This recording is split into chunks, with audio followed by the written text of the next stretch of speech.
A Splendor rules brief in 4 minutes. Splendor is a 2 to 4 player game that is recommended for ages 10 and up that can be played in about 30 minutes. Part 1. Setup.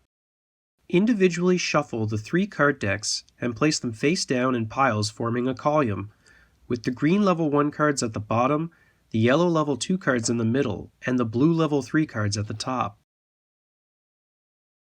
Turn the top 4 cards of each deck over and place them in rows next to their respective deck.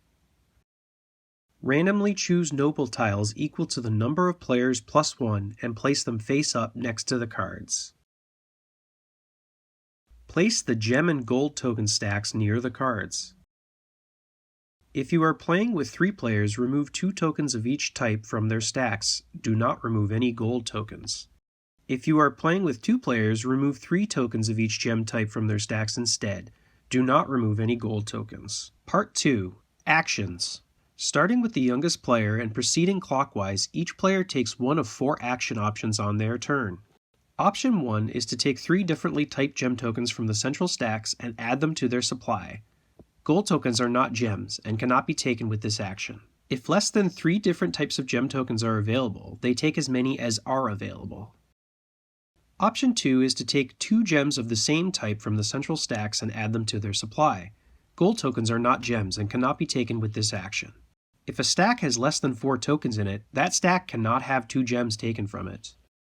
Option 3 is to reserve a card by choosing either a face-up card or randomly choosing the top card of one of the piles and putting it into their hand. They then also take a gold token from the central stacks and add it to their supply if any are available. A player can have a maximum of 3 cards reserved at any one time, and they cannot be discarded. The number of reserved cards a player has and their level is known to everyone, but players don't have to show the front face of cards they've reserved.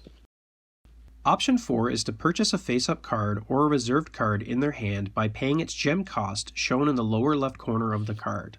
They do this by placing the correct number and type of gem tokens from their supply back into the central stacks. A gold token can count toward 1 gem of any type. A purchase card is now put face up in front of that player. When a player purchases a card, the cost is also reduced by 1 for each card they already purchased with that bonus type.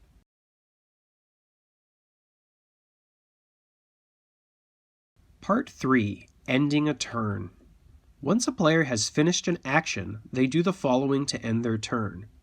They replace any face-up cards that have been reserved or purchased with new ones from the respective piles. If they have more than 10 tokens in their supply, including gold, they must return tokens to the central stacks until they have 10 tokens. If the gem bonuses they are granted from their face-up cards meets the minimum requirements of any noble tiles in the center, they must choose one of those tiles and place it with their face-up cards. Finally, if the total number of prestige points on their face-up cards and noble tiles is 15 or more, the game end is triggered. If not, play continues. Part 4. Game end. Once a player ends their turn with 15 or more prestige points, any player who has had fewer turns over the course of the game gets 1 more turn. Whoever had the last turn in the first round of the game should also have the last turn of the game.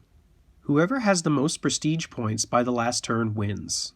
In the event of a tie, the player with the most prestige points but fewest face-up cards wins.